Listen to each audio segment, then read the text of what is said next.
կարծես։ Քանի թեմաներ ենք առանձնացրել եւ այսպես Հայաստանում քաղաքական հետապնդումները նոր թափով շարունակվում են, մեր հայրենակիցները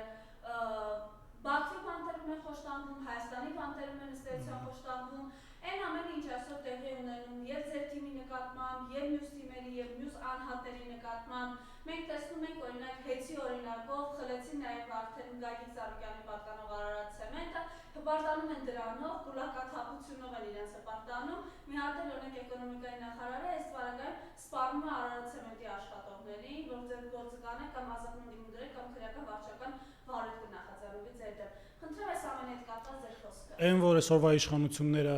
հերու են հայ տեսակից դրա մասին 2020 թվականից այս կողմ բազում վկայող փաստեր կան, չնայած 18 թվականի հեղափոխություն կոչված ինքնին նույնպես իր մեջ պարունակում էր հակահայկական տարրեր։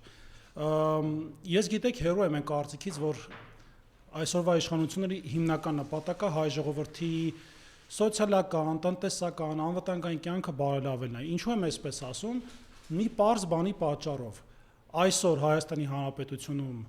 նախ ապրելն է շատ դժվար, գոյատևելու մասին էլ չեմ խոսում։ Եվ երկրորդը, մարդիկ հույս չեն կապում այս երկրի հետ, ոչ թե նրա համար, որ երկիրը վատն է, չգիտեմ, Հայաստանը ամենաաղքատ երկիրն է, ոչ, այլ հնարավորություններ չեն ստեղծում մարդկանց իրենց երկրում ապրելու։ Ու ստիպված այդ մարդիկ արտագաղթում են, հուսալքված, հիասթափված, իհարկե, ամենը չկապում են երկրի հետ։ Բայց այստեղ ամենակարևոր խնդիրը կա, երբ որ քո երկրի, այսինքն մեր երկրի իշխանությունը չունի նպատակ հասարակության կյանքը բարելավելու, ուզում է վերևից Աստված իջնի, թող Տեր Աստված ներող լինի այս համատության համար, մեկ այս երկրում բան չի փոխվելու։ Քանի Նիկոլ Փաշինյան անուն ազգանունով անձը զավթել է իշխանությունը։ Ինձ համար այլևս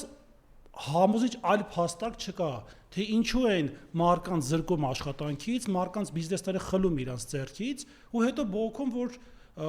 երկրում ինչու են սովորական քաղաքացին աշխատող մարդիկ բողոքի ձայն բարձրացնում։ Գիտեք, Գևորգ Պապոյանը նախ տնտեսությունից է շատ հեռու։ Երկրորդը անկեղծ եմ էլի ասում, անձնապես որևէ բան չունեմ այդ մարդու դեմ, բայց անգամ հավասարակշռվածություն չունի։ Իր ամեն մի խոսքից մյուս խոսքը պոռթկում է, մունաթա, վիրավորանք է, սպառնալիչ խոսքեր է։ Սա քաղաքական գործ չի կամ առասարակ Պաշտոնյայի վարքագիծ չի կարող լինել։ Հայաստանում վաղուց դադարել է գոյություն ունենալ այդ պարզ լոգիկան, տրամաբանությունը։ Այն է, որ սովորական մարդիկ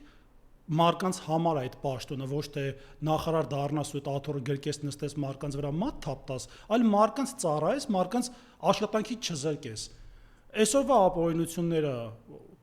տոտալ մասշտաբների էին հասնում ամենայն անկեղծությամբ։ Անկամ նախորդ իշխանությունները կերազեն այս տեսակ բռնապետական կարգեր հաստատեին։ Ես ավելացնում եմ ոչինչ չունեմ, մեր ժողովուրդը պետք է ինչ որ մի ժամանակ, օր ասեմ, ամիս ասեմ, ուշքի գա, հասկանա ով է պետության գլխում նստած ու իր ենթականներն ովքեր են։ Ինչքան էլ որ դա անհատապես տիպի մարդկանց նոր հասկանան, դա էլի ինչ որ մի ամենածայրահեղ մեթոդ է, բայց ինչքան շուտ հասկանանք, որ այս իշխանությունները Հայաստանի օգտին ոչ մի բան չեն անում, այնքան լավ բոլորիս համար։ Անկեղծ եմ ասում։ Երբ իրավապահ համակարգ ամբողջությամբ կենտրոնացված է ընդդիմադիր հայացքներ ունեցող մարդկանց բերման ենթարկել, ձեռքակալել, կալանավորել բոլոր տեղերում, հա, այսպես իրականացնել այսպիսի գործողություններ, երկրում հանցագործություններն են բխտում։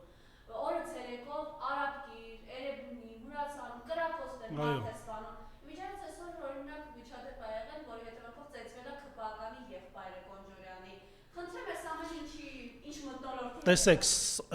հիմա նորից կասանելը մեղավոր են գտնում միայն իշխանությունը, բայց պարզ բան ասեմ ձեզ, էլի։ Չհագուցնել է իշխանության ձեռը, մեղնել է իշխանության ձեռը։ Երբ որ իրանք ապօրինություններ են թույլ տալիս, խախտումներ են անում, իրենց ամենավերջին խուլիգանի նման, պարզ է, որ կողքից շատ մարդիկ դրանից առթավորվելու են։ Հետևողականություն չկա այսօր քրեական հանցագործությունները բացահայտելու, այս խուլիգանությունների դադար տալու, փողոցում օրվա վերջ կրակում են իրար վրա, նռնակ են նետում, ցերեկով Հայաստանը դարձել է մարտաֆիլմի հոլիվուդյան հարթակ իմ պատկերացմամբ։ Ու եթե այս մոտեցմամբ մենք պատկերացնում ենք, որ պետք է Հայաստանի անվտանգությունը մեծանա, սխալվում ենք։ Ինչի պետք է Հայաստանի Հանրապետությունը դառնա կրիմինալ աշխարհի ինչ-որ sense մի հատ մեծ հավաքատեղի, բայց դա Չակերտի մեջ կրիմինալ աշխարհի էլի, Սովորական բան ասեմ, իմ փոքր տարիքում միշտ սիրում անձնական բնույթի օրինակներ բերեմ։ Երբ որ ես փոքր էի, դպրոցական տարիքնի, համալսարանական տարիքնի այդ կռիվը ձեռամարտով էր ավարտվում։ Ոչ իրար վրա կրակում ենք, ոչ դանակահարում ենք, բոլորս էլ տղա ենք, կռիվ արել ենք, դրա մեջ վատ բան չկա։ Բայց այդ ամենը տղամարդկային ոլորտի վրա էր ավարտվում։ Ինչ պետք է լիներ, ինչ կարգի հարցը պետք է բարձրանա, որ նոր իրար վրա կրակի։ Հիմա ամեն երկրորդ թթու բարի խոսքերով իրար սպանում են։ Այսօրվա իշխանությունների թողտվությունը դա փոխանակ ներպետական խնդիրները կարգավորելով զբաղվեն, ընկել են ընդդիմադիրների հետևից, ընկել են Իլհամ Ալիևի պահանջները կատարելու հետևից, ընկել են կեց խաղաղության հետևից ու մարդիկ այսօր սովորական քաղաքացին վախենում է փողոցով քայլի, որովհետև չգիտի դիմացի մայթին վիճաբանության պատճառով այդ բանը գնդակը կրակած իրան կկպնի թե չէ։ Սա ինձ համար անընդունելի իրականություն է։ Այդ եմ ասում, ոչ մեկ երաշխավորված չի, ամենայն անկեղծությամբ եմ ասում, դա կլինի իշխանության ներկայացուցիչ, ընդդիմության, թե սովորական քաղաքացի։ Ոչ մեկ երաշխավորված չի այսօր, որ փողոցում անվտանգ ուղղակի քայլելու հետևանքով իր այդ խնդրեմ չի լինի։ Հերթական մահը բանակում, երբ այս իշխանությունները խոսում են այն մասին, որ խաղաղությունը այն աստիճանի է, որ 2 տարուց ավել է սահմանի կրակել չկար, բանակի ներսում տիրում է սարսափելի մթնոլորտ, ինչի հետևանքով մենք լսում ենք հերթական մահման մասին ինքնասպանության են դրդել հայ զինվորի եւ ուր է նախարարը, ուր է գերագույն խաղաղ հրամանատարը, որի հետ կապված Արարատն ասում է չշշկրվենք հանկարծ։ Գիտեք, երբ որ քո երկրի ղեկավարը ծնկած է Ալիևի դեմ, չոքած է ու չի կարողանում ոտքի կանգնել, չի կարողանալու, ոչ մի ոլորտ պետական տեղում չի լինելու։ Ինձ համար խաղաղությունը մենակ սահմանում կրակի բացակայությունը չի։ Բանակում կարգապահության հաստատումն է։ Երբ որ զինվորի կյանքը խլվում, չի կարող դա խաղաղության անվան տակ ներկայացվի։ Այսօր բանակային կյանքում ահավորված բարքեր են տիրում։ Մի հատ պարզ օրինակ բերեմ, չնայած դրանք շատ են։ Դիրքում զինվորը քնելու համար, զինվորը որ քնում է, ոտքի վրա կանգնած կարա զինվորը քնի, ես էլ եմ ծառայել, գիտեմ, այդ ինչ դժվար բան է։ Այդ զինվորի վրա հայոյանք են, քֆուր են ֆռոցում, կներեք էլ էս բառապաշարից համ ուրիշ ձև չգիտեմ ոնց բացատրեմ։ Նորմալ չի դա։ Բանակը այն միջավայրը չի, որտեղ տենց ինչ որ կարգ ու կանոն հաստատվի, այն էլ այդ մակարդակի։ Ոչ մեկ երաշխավորված չի այսօր մանավանդ նոր մարդ որ գնում է ծառայության, կար ժամանակ անց հանում են դիք, այդ մարդը ֆիզիկապես պատրաստ չի այդքան ժամ 2 ժամ հանգստանալով անընդհատ հերթապահություն անի։ Նորմալ է այնքանով, որ ֆիզիկապես կարա չդիմանա քնի, բայց այդ դրա համար դրդեն ինքնասպանության ես որպես օրինակ եմ բերում, որտեղ նման օրինակներ եղել են։ Այսօր բանակի բարքերը, բանակում բարքերի հետևանքով զոհերը ինձ համար նույն բանը ինչ որ թշնամին սպանի մեր զինվորին, ամենայն անկեղծությամբ։ Չկա կյանքի խլելու համար ինձ համար տրամաբանական որևէ բացատրություն։ Այդ տեղեկ ինչ են տվել ձեզ, որ գնաք այնտեղ ձեր բարքերի պատճառով զոհվեն։ Այդ տեղեկը գնացել են սահման պայլում, մեր անվտանգություն ապել, ոչ թե ձեր նման ապաշնոր կառավարման հետևանքով այս տեսակ խայտարակ վիճակ ունենալու համար։ Կամ ասենք Սուրեն Պապիկյանը բռնում է, շուտվա բան եմ ասում, բայց այդքան էլ ինչ չի, անցած տարվա ներողություն, այս տարվա տեսունը։ Այո, փետրվար-մարտ ամիսներ։ Բունկերներին վիդեո է հրապարակում, դրոնով նկարած։ Դու խելքից պակաս ես։ Ասենք այդ նույն բունկերի մասին Ադրբեջանը գրել է 22 թվին գեոլոկացիան ցույց տալով։ Ես դրանց կարող եմ հիմնավոր մի անգամ էլ տեսանյութ եմ դրա մասին հրապարակել։ Անցնում ամիսներ Սուրեն Պապիկյանը բռնում է տեսանյութը հրապարակում նույն բունկերը ուղղակի արդեն ավելի լավ տեսանի ձևով ցույց է տալիս անկյունները, ճանապարհները, ներկայացնում է այդ բունկերի կառուցվածքը։ Դուք խելապակաս չեք։ Թե արդեն Հայաստանի Հանրապետության պետական գաղտնիք վաճառելը կամ այսպես բերնից բաց թողելը դառել է շատ սովորական բան։ Նորից եմ ասում, իրավունքը Հայաստանում, եթե մինչ այդ առնակամը լինում, հիմա մեռել է։ Հայաստանում իրավունք որպես այդպեսին այլևս չկա։ Նույնիսկ Սուրեն Պապիկյանը հիշեցի, քարոզաշրջանի ժամանակ հիշում եք ինչպիսի հայտարարություններ էր անում ձեր թիմակիցների հասցեին, այն պահած բանակի հրամանատարն է, որի 15 զինվորը վառվեց Ազատում։ Այո, որի բանակում անցած տարվանից 30 մարդ շակերտներում խաղաղ պայմաններում, որտեղ այդ տղաները իհարկե տնից են չէ եկել։ Ամեն մի տան լույս է չեմ հարում այդպես։ Գիտեք, Սուրեն Պապիկյանը իր եւ կշռով եւ քաղաքական տեսակով էլ շատ փոքր մարդ է, ես իրան անդառամ, ամեն անգամ ոնց որ մենք իրան PR անենք իր մասին խոսելիս։ Ինքը որևէ ոլորտում չկայացած մարդ է, ամենայն անկեղծությամբ։ Եթե անգամ մի զինվոր վիրավորվեր խաղաղ պայմաններում, ինչպես իրենք են ասում, պետք է պաշտպանության նախարարը հրաժարական տար։ Բայց քանի որ մեր Հայաստանում վերջին մի քանի տարում այդ ինստիտուտը վերացել է, պատասխանատվության ինստիտուտը վերացել է, պարզա պետք է այսօր ու խելքին ինչ փչում է անում է։ Փողոցում արդեն սպանում, բանակում ինքնասպան են լինում ճնշման հետևանքով ու շատ այլ դեպքեր։ Այս տոտալ բարդակի հրամանատարը Նիկոլ Փաշինյանն է։ Ու շատ չեմ արդարացնում, բայց նորմալ է, որ սենց պետք է լինի։ Երբ որ չկա հակազդեցություն, չկա երկրի ներքին խնդիրներով զբաղվելու ցանկություն, այսինքն բարդակի ենք բոլորս արժանանում։ Մենք տեսնում ենք, հա, նաև մեր հայ ժողովրդին ինչի են մատնել, նախ նույն պարոն Ծառուկյանի հետ կապված, բիզնեսները փակելով մարդիկ աշխատանքից են զրկված այս պահին։ Գիտենք, թե Ռուսաստանի հետ հարաբերությունները ինչ վիճակի են հասցրել, ինչի հետևանքով հայ մարդը ուղղակի իր սննդի գումարից է զրկվել, ընտանիք պահելու գումարից է զրկվել, անցած շաբաթ ձգտարկադրողներն էին, հետո գիտենք այս Միրգ Բանջարյանի շուկան ինչ վիճակում է, եւ անցած շաբաթվա վերջ հայտնի դարձավ նաեւ կարտամթերքի արտահանումն է փակվել դեպի Ռուսաստան։ Խնդրեմ այս մասով։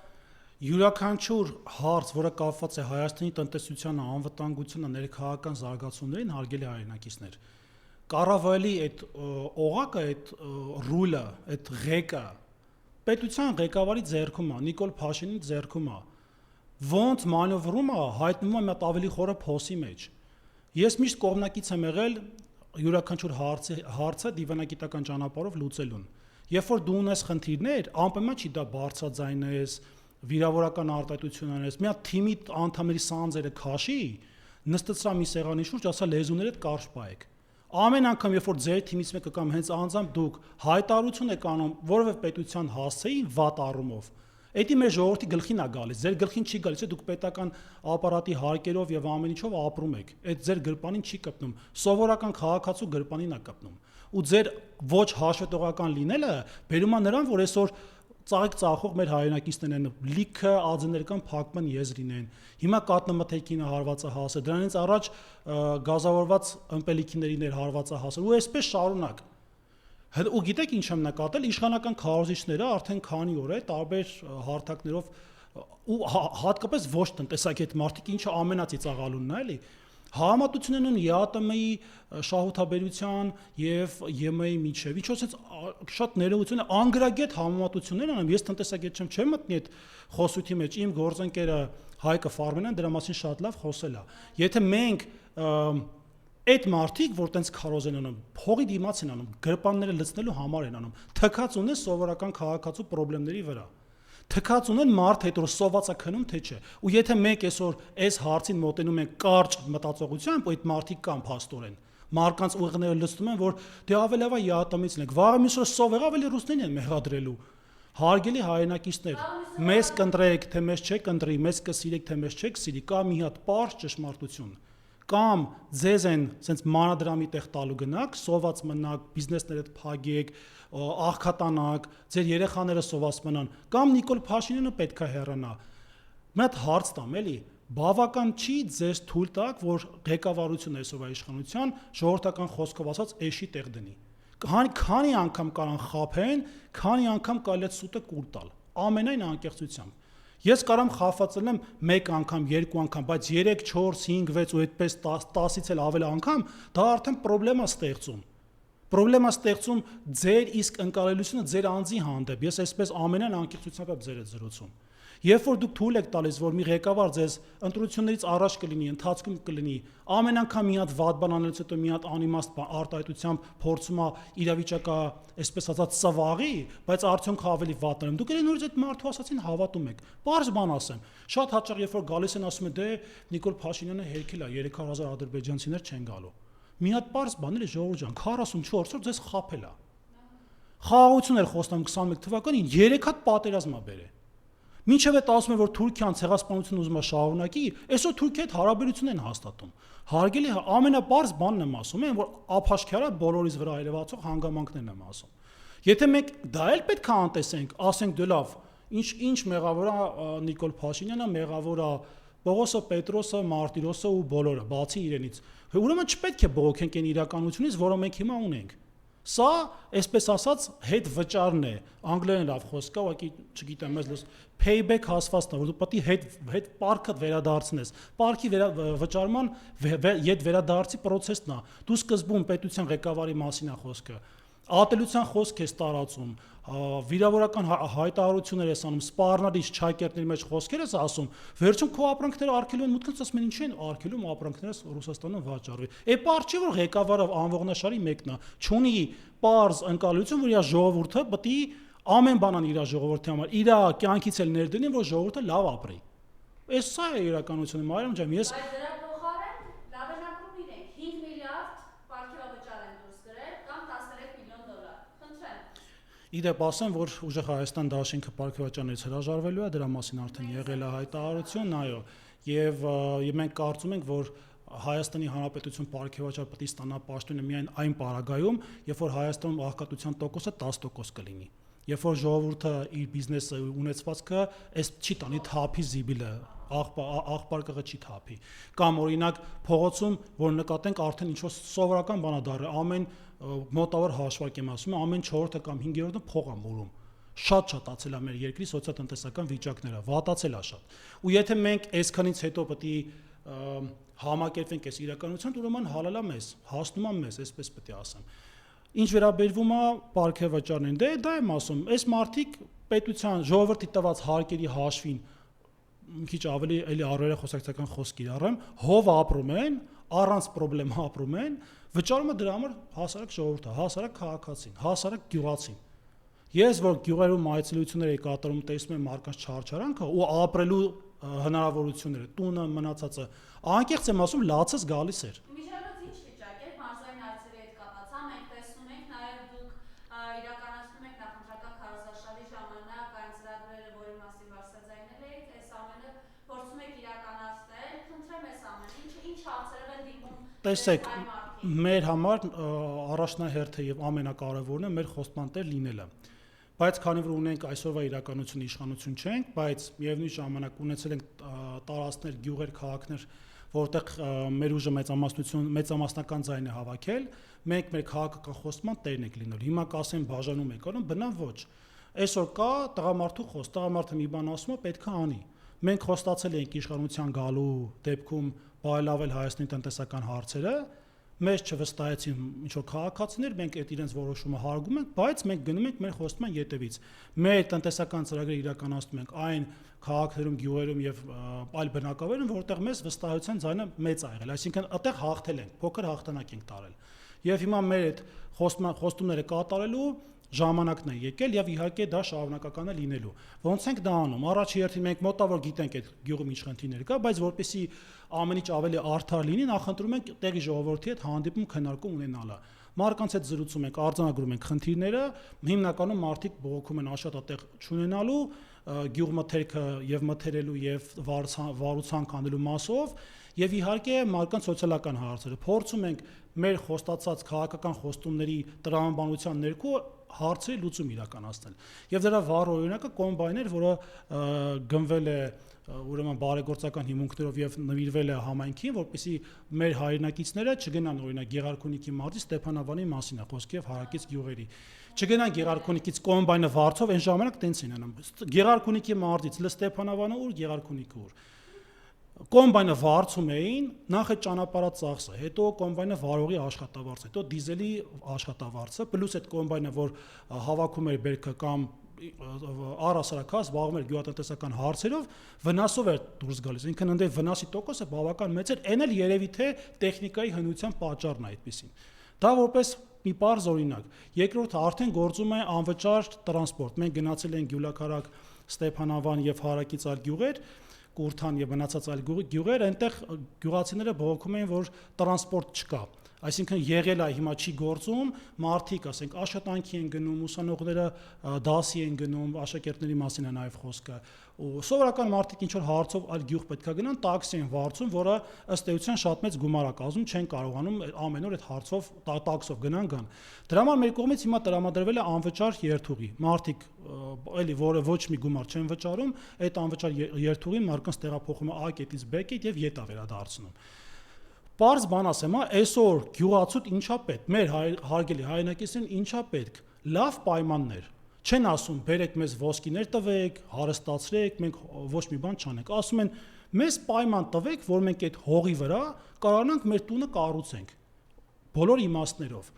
Կոմբայնը 10 նպաստեց, որ դիզվառելիք ավելի էժան գնով լինի, իհարկե, այստեղ նաև կա մի այլ կարևոր հարց։ Մենք ոչ թե մարկանց ժողովրդական խոսքով ասած լոդրություն ենք սովորացնում, ոչ, մենք մարկանց հնարավորություն ենք տալիս, որ այդ հնարավորության վրա իրենց ունեցածը կառուցեն ու բարգավաճեն, ամենայն անկեղծությամբ, այո։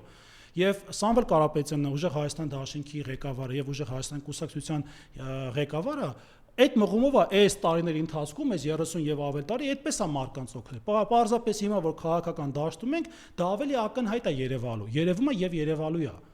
Մեր նպատակը մեր հայրենակիցների կյանքը բարելավելն է, հավատացնում եմ ձեզ, երբ որ գյուղացու ստամոքսը կուշ տեղավ, այդ մարդը կմտածի ինչ անի, որ էլ ավելի օգուտ տա այս երկրին։ Իսկ առանց գյուղացի երկիրը չի կարող գոյատևի։ Միշտ կես կատակ, կես լուրջ ասում եմ, ու դա շատ հաճախ այդ գյուղական համայնքներում եմ ասում եմ գյուղացին չլներ, երևանցին սոված կմեռներ։ Ամենայն անկեղծությամբ։ Ու եթե հիմա մենք այսօր մենք ի նկատի ունեմ դրանք, էլի մենք դրանց հետ կապ չունենք, պարզապես հավաքական առումով եմ ասում, չենք մտածում մեր գյուղացիների մասին, մեր հայրենակիցների, սահմանապահ կամ սահմանամերձ գյուղերում ապրող մեր հայրենակիցների մասին, մանավանդ դպրոցներ են փակում սահմանամերձ եւ սահմանապահ գյուղերում։ Այդ մարդիկ թքած են ունենալու ամեն ինչի վրա։ Դատարկվելու են գյուղերը եւ ոչ այդքան շատ ցանկալի արդյունքը 300,000 ադրբեջանցիներ գալու ֆակտորը ավելի է ակտիվանալու։ Անկեղծ եմ ասում, սա է։ Մեր ռազմագերիները շարունակում են խոշտանգվել Բաքվի բանտերում եւ գալիս են նոր սարսափելի տեղեկություններ, վնասվածքներով արդեն մենք դրա ականատես անկեղծ ասած եղել ենք եւ դատական իստեցմեկի ժամանակ լուսանկարները տարածվեցին Բակո Սահակյանի, Ռուբեն Վարդանյանի դեպքի վրա վնասվածքներ։ Կխնդրեմ այս մասով ձեր տեսակետը արտահայտեք եւ առաջ ենք ունեցել ձեզ հարց ուղղելու Շուշիում Ալիևի հայտարարությունները եւ առանց անունտաբեր իհարկե անդրադարձել նաեւ Սամվել Կարապետյանին, խնդրեմ։ Այն, որ մենք այսօր ունենք գերիներ, դա մեր բոլորի խայտարակությունն է, առաջի հերթին իշխանությունների։ Հայաստանի Հանրապետության անկախության շրջանից ի վեր Հայաստանի Հանրապետության յուրաքանչյուր քաղաքացի անկախ իր քաղաքական եւ սոցիալական ստատուսից միշտ եղել է պետության հոգացության ներքո։ Բայց այսօր գերիների արկայությունը յուրաքանչյուրից խայտարակությունն է։ Ամեն անգամ մեր գերիներին օգտագործել են որպես մանրադրամ քաղաքական տարբեր բան զիջելու հետևանքով մարդկանց վերադարձրել են, որը ըստ երևույթին ոչ մարգայր է, ոչ էլ բարոյական։ Եվ երկրորդը, երբ որ մենք չենք գիտակցում, այսինքն այս դեպքում իշխանությունը չի գիտակցում, որ յուրաքանչյուր գերու կյանքը եւ յուրաքանչյուր գերու արկայությունը Բաքվում դա ամեն ժամյա Հայաստանի ընկալելիության ռեյտինգի նվազումն է, հետեւաբար մենք ունենում ենք այս խայտարակ վիճակը, որում հիմա մենք ապրում ենք։ Նվաստացած, հիասթափված, չարացած ու շատ այլ բացասական բաներ։ Մեր գերիների հարցում պետք է լինի հետևողական աշխատանք իշխանությունների կողմից, որովհետև լծակները իշխանական իրենց ձեռքում են, իրենք կարող են տարբեր միջազգային ատյանների դիմելու միջոցով, տարբեր գործընկերներին դիմելու միջոցով process-ը արագացնեն։ Բայց ես ունեմ համոզում, որ իրենք թքած ունեն այդ մարկած վրա, որովհետև Նիկոլ Փաշինյանն իր տեսակով հայատյաց տեսակ է, Արցախը ոտից գլուխ ատում է, չի սիրում արցախցիներին, հայերին նույնպես, ոչ մի տարբերություն չեմ դնում ես։ Եվ այդ հետևանքով ինքը թքած ունի մեծ մասամբ գերիները ինչ վիճակում հիմա կլինեն։ Հիմա իր հիմնական նպատակը աթոռը պինդ պահելն է, որովհետև լավ գիտի, որ ընտրակեղծիքներով է անցել, լավ գիտի, որ բռնաճնշումներով է չակերտավոր ընտրվել, հիմա այդ նպատակը, այդ անիվը ավելի շատ գլորելու հետևանքն է։ Իրանք մոռանում են, էլի, որ այն բարքերը, որի դեմ պայքարում էին 18 թվականին, հիմա իրանք դրա ռեկորդակիրն են դարձել։ Ինչ վերաբերվում է Ալիևին, շատ սպասելի էր այնքանով, որքանով ամբողջ ընտրական շրջանի եւ հատկապես այս տարվա սկզբից, մեր ձևովի հիմնադրման սկզբից եւ մինչեւ ուժեղ Հայաստան եւ դրա շարունակությունը ադրբեջանական ուշադրության ներքո է եղել մեր քաղաքական ուժը։ Ինչու՞, որովհետեւ լավ հասկանում է, որ մեր ղեկավարը Սամվել Կարապետյանը ունի շատ ուժեղ լծակներ, ունի շատ մեծ հնարավորություն Հայաստանը ոտքի կանգնեցնելու եւ համախմբելու առումով։ Մնացած հարցերի մասին չեմ էլ ուզում նշել, բայց ես երկու կարևոր հանգամանք նշեցի։ Հետևաբար իրենք այդ ուշադրության կենտրոնում մեկտեղ Նիկոլ Փաշինյանին անընդհատ օգնում էին։ Տարբեր բլոգերներ կոչ էին անում հայերին գնային, ադրբեջանցի բլոգերներ կոչ էին անում հայերին գնային ընտրեն Նիկոլ Փաշինյանին։ Այո։ Եվ բացի դրանից կար այսօր Ադրբեջանի կողմից միտված քաղաքականություն Հայաստանի այսօրվա իշխանություններին պահելու առումով, որպեսզի լավ հասկանում են, որ սրանք կատարածու իշխանություններ են։ Գլխներին ոնց տան քաղաքական իմաստով, այդպես կատարելու են։ Եվ եթե մենք այսօր պետք է սպասենք, որ Իլհամ Ալիևը ինչ-որ տենց բարիանալու է, ոչ, գիտեք, ադրբեջանցին ոնց ատում է հայերին, տենց էլ մնալու է, այդ մարդկանց գենի մեջ է մտած արդեն այդ ատելությունը։ Մի 2-3 սերունդ պետք է փոխվի, որ այդ երկրում մի քիչ այսպես դրական նոտա զգացվի մարդ իրար սիրելու առումով, հա, հարևան երկրին իսկ իրենք վրացիները էլ լավ չեն։ Մի հատ թեթև խնդիր է լինում, միանգամից Վրաստանի հետ հարաբերություններով զգում ես սրված հարաբերություններ կան։ Եվ ինչ վերաբերում է մեր ղեկավար Սամվել Կարապետյանի առով Իլհամ Ալիևի հայտարարությանը։ Իլհամ Ալիևը լավ հասկանում է, որ Սամվել Կարապետյանը իր համար անմրցելի հակառակորդ է, այսինքն Կարապետյան Սամվելի իշխանության լինելու պարագայում Իլհամ Ալիևը մի հակի խնդիրներ էր ունենալու։ Ոչ թե նրա համար, որ մենք գալու ենք, ասելու ենք, ոչ, մենք նոյեմբերի 9-ը չենք ճանաչում, այն թղթերը չենք ճանաչում, ոչ, մենք ասել ենք, որ իրականության հետ հաշվի ենք նստելու։ Պարզապես իրենք լավ գիտեն, որ մենք Նիկոլ Փաշինյան չենք, մենք հող տվող չենք հանուն աթոռի։ Մեր համար կարևորը այն է, որ պետությունը զարգանա, ժողովուրդը լավ ապրի ու լավ ուժեղ բանակ ունենանք։ Դրա համար աշխատում էր անում էր ամեն բան, որպեսզի աջակցություն ստանալ, ելնել սահմանադրական, բայց ի շնորհի մեր հայրենատեր ժողովրդի, մեր ժողովրդի, ովքեր որ մասնակցել են ընտրությունների եւ ձայնը չեն տվել Նիկոլ Փաշինյանին, Նիկոլ Փաշինյանն այսօր չունի սահմանադրական մեծամասնություն։ Դա էլ իր խնդիրն է ստեղծում միջազգային ընկալելիության առումով։ Դրա համար հիմա Նիկոլ Փաշինյանը լծված է բոլորին ընտրակաշառք բաժանող մեղադրելու մեջ, հատկապես ուժեղ Հայաստան Դաշինքին, աշխարհի ամենամեծ մեղքերի մեջ մեղադրում, բայց փորանում է, որ ինքն էլ է դա արել։ Գյուղ վարկի տրամադրումը գյուղացիներին, ընտրություններին նախաշեմին եւ դրանց հաջորդող օրերին, մոտ օրերի մասին է խոսքը, մարդկանց ֆինանսապես շահագրգռելու մասին է, տարբեր հարցեր են, օրինական ճանապարհով են դա արել, բայց հենց ընտրություններից առաջ հարց առաջանում, ինչու դա ընտրակաշառք չի։ Ես ենթադրում եմ, որ այո։ Եթե այսօր մեր իշխանությունը թվում է, որ անգամ այն պարագայում, որ ինքը չունի դատական վերջիկ, որտեղ ամրագրված է, որ ընտրակաշառքով ինչ-որ մեկը դատվել է, մեզ կարա մեղադրել դրա մեջ։ Իր աշկին դա պարզապես թվում է, ականջներին պետք է օղ անեն, որ յուրաքանչյուր արտահայտության համար պատասխան են տալու։ Դա կլինի խորհրդան, թե խորհրդանից դուրս։ Իհարկե քաղաքական եւ այսպես ասած ընկալելի խոսույթի տրամաբանության ներքո չասեն, հիմա ահաբեկչություն է անում։ Մեկ ազգային ժողով անելիքները գիտեք, որ սրանք հերթով, այսպես ասենք, սպառնում են ըստ էցենայել, եկեք ձեզ են սպասում, խնդրեմ, դե Ռուբեն Ռուբինյանը կլինի ով։ Մարիամ ջան, մի հատ բան ասեմ, քիչ ընկերական զրուցենք։ Ես իմ անունից խոսեմ, որովհետև մեր թիմի վրա ես վստահ եմ, պարզապես ես միշտ սիրում եմ իմ անունից խոսել։ Ես մեծացել եմ այնպիսի միջավայրում, որտեղ կռիվել եմ տեսել, ծեծել եմ, ծեծվել եմ։ Գիտեմ ամեն ասացին պատասխան տալու ձևն էլ առհասարակ է այդ շրջապատի մեջ եմ մեծացել։ Դա կլինի Ռուբեն Ռուբինյանը, ով փողոց դուրս չի եկել, թաքցրել է Թուրքիայում իր սովորելու հանգամանքը, թե Վահագն Ալեքսանյանը, ով փորձում էր ինչ-որ տես կարատեի տրյուկներ ցույց տալ, չէր ստացվում մոտը։ Դա կլինի Կոնջերան Հայկը ու մնացած դերակատարները, ամենայն անկեղծության եմ ասում, թող բախտները փորձեն։ Եթե իրանց թվում է, որ իշխանության են ու կարան իրենց ավելորդություն թույլ տան ու այդպիսով ամենի չանցնի գնա, թող փորձեն։ Ես այսպես կասեմ, միշտ էլ ասել եմ, տղամարդը տարբերվում է ոչ տղամարդուց, ոչ թե շատ խոսելով, այլ գործ անելով։ Իմ մոտեցումը սա է։